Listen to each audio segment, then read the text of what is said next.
बातें याद रहती हैं, दिमाग में छप जाते हैं, लाइनें याद नहीं रहती बच्चों। सबसे बड़ा हितैषी दुनिया में पिताजी होता है बेटा, ये मान लेना।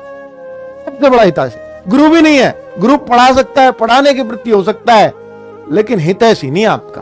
वो बच्चों का हितैषी हो सकता है, सबका कंबाइंड गुरु तो, लेकिन पिताजी सिर्फ आपका हितैषी होंगे बेटा।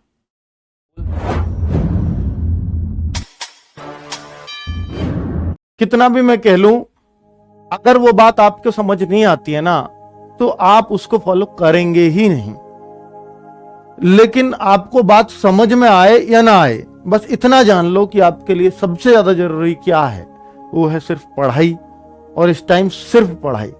बहुत सारे बच्चे इस टाइम एसएससी सीजीएल को देख करके, सर मैं तो सीजीएल में ही अब तैयारी कर लेता हूं, नहीं बेटा, आप अपनी एक कैपेबिलिटी पहचानो। अगर आप सिर्फ पहली बार एग्जाम दे रहे हैं, आपके बहुत अच्छे सब्जेक्ट पे पकड़ नहीं है, आपको चीजें देरी से समझ में आती हैं, तो मैं कहता हूं एसएससी जीडी से आसान कोई नौकरी आपको नहीं मिलेगी इस टाइम।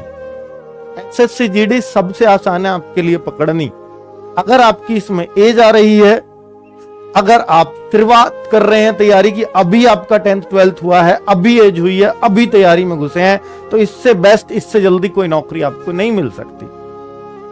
आप तुरंत ऊपर वाली फलक पे नहीं चढ़ सकते बेटा, नींव पे चढ़ना पड़ेगा, पहले नींव को क्रॉस करना पड़ेगा। तो कोशिश करिए कि इस वाली जॉब को तो मैं लेकर ही रहूंगा, इसके बाद जो भी मेरे को अपॉर्चुनिटी मिलेंगी उनको मैं हासिल करूंगा।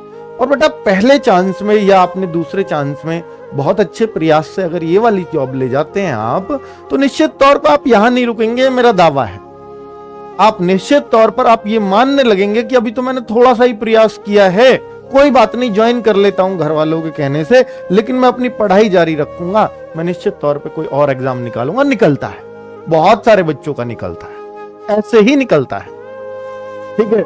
बाकी बेटा देखिए, एक मोटिवेशन होता है कि मैं आपको कुछ लाइनें बोलूं, चंद लाइनें, और उससे मैं आपको खड़ा कर दूं और ये बोलूं अब भाई आज तो ताकत भर गई।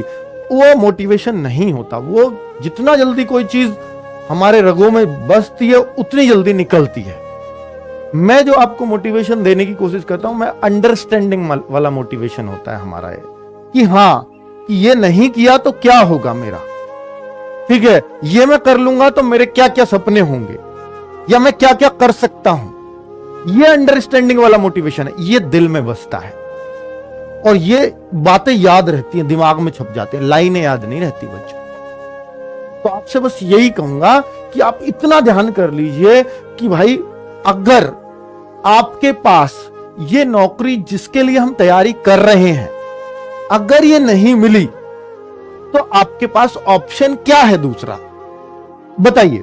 पिताजी के साथ दुकान खोल लूंगा, या पिताजी के साथ जैसे वो मजदूरी कर रहे हैं मैं भी कर लूंगा, या पिताजी जैसे खेती करते हैं मैं भी कर लूंगा, मेरी जिंदगी उसमें कट जाएगी। सोचिए ना, या वो गार्ड की नौकरी करते हैं तो मैं भी गार्ड की नौकरी कर लूंगा। बेटा सोच के देखो, क्या पिताजी वो चाहेंगे जो काम वो कर रहे हैं, इस तरह के जो मैंने गिनवाए हैं, कि आप भी वही करें? एक भी पिताजी नहीं चाहता। वो चाहता नहीं, ये मेरी तो कट गई लाइफ, मैं अपने बच्चे की ऐसी नहीं कटने दूंगा। तो बेटा वही बात सोचो ना अपने दिमाग में, कि जब आपके पिताजी नहीं चाह रहे कि आप वो काम करें, तो वो काम आपके लिए बेहतर हो ही कैसे सकता है? सोच के देखो, हो सकता है क्या? बेटा सबसे बड़ा हितैषी दुनिया में पिताजी होता है बेटा, ये मान लेना। सबसे बड़ा हितैषी गुरु भी नहीं है। गुरु पढ़ा सकता है, पढ़ाने के प्रति हो सकता है, लेकिन हितैषी नहीं आपका। वो बच्चों का हितैषी हो सकता है, सबका कंबाइंड गुरु तो, लेकिन पिताजी सिर्फ आपका हितैषी होंगे बेटा, ठीक है। तो उनकी बात तो जरूर आपको माननी है। अगर वो कह रहे हैं कि बेटा नौकरी की तैयारी कर लो, यहां कुछ नहीं रखा, तो वास्तव में कुछ नहीं रखा, फिर जिंदगी भर आपको सिर्फ पछताने की कुछ नहीं रहेगा। आपके पास रिसोर्सेज भी हैं, आपके पास बुक भी है, आपके पास बेटा RWA भी है, फिर भी अगर आप तैयारी नहीं कर पाते हैं, तो इसमें सिर्फ और सिर्फ आपके बच्चे कल को होंगे तो ये कहेंगे बेटा पापा ये आपकी कमी थी, और उनके कहने से पहले आपको एहसास हो जाएगा कि वास्तव में मैं अगर आज गरीब हूं तो इसका कारण सिर्फ मैं हूं, कोई और हो ही नहीं सकता, क्योंकि मेरे पिताजी ने बहुत कोशिश की थी हमें इस गरीबी से निकालने की, लेकिन मैं ही अभागा था, मेरी समझ में नहीं आया। मेरे गुरुजी भी बहुत बोलते थे कि पढ़ ले बेटा, बाद में बहुत पछताना होगा। उस टाइम पे याद करने से अच्छा है कि इनको आज दिल में उतार लो, वास्तव में कुछ बन जाओगे। बट आप नहीं बनोगे मेरे लिए तो कोई और बन जाएगा, लेकिन अपने पिताजी के लिए सिर्फ आप बनो तो ही कुछ होगा ना उनका। तो ये देखिए कंपटीशन है, एक नहीं लगा दूसरा गवर्नमेंट नौकरी तो खाली छोड़ेगी नहीं, लेकिन मैं ही लगूं ये आपको तय करना है। ठीक है, चलिए बेटा शुरू। मुझे नहीं लगता कि आपको और कुछ ज़्यादा मोटिवेशन की ज़रूरत है। जो अंकित सर ने बोला वो एकदम सत्य है। अगर आप अपनी ज़िंदगी में कुछ करना चाहते हो, अपने घर को आगे बढ़ाना चाहते हो, तो आपको एसएससी जीडी से जो सरकारी नौकरी है एसएससी जीडी की, इससे ज़्यादा आसान कोई जॉब नहीं होगी। मतलब आसान का मतलब ये नहीं है कि काम आसान है, नहीं।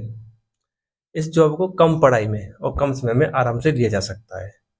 जो स्टूडेंट नए स्टूडेंट होते हैं, जो इंटर करके तुरंत ही आते हैं, जो सिर्फ पढ़ाई करके ही लगभग 4 से 5 महीने पढ़ाई करके ऐसे जीडी में आराम से सिलेक्शन ले सकते हैं। तो आप अपनी पढ़ाई कंटिन्यू बनाए रखिए। 6 महीने आपके पास है, तैयारी अच्छे से कीजिए, सिलेक्शन आपका निश्चित तौर पर हो जाएगा। ठीक है, तो आज इतना ही।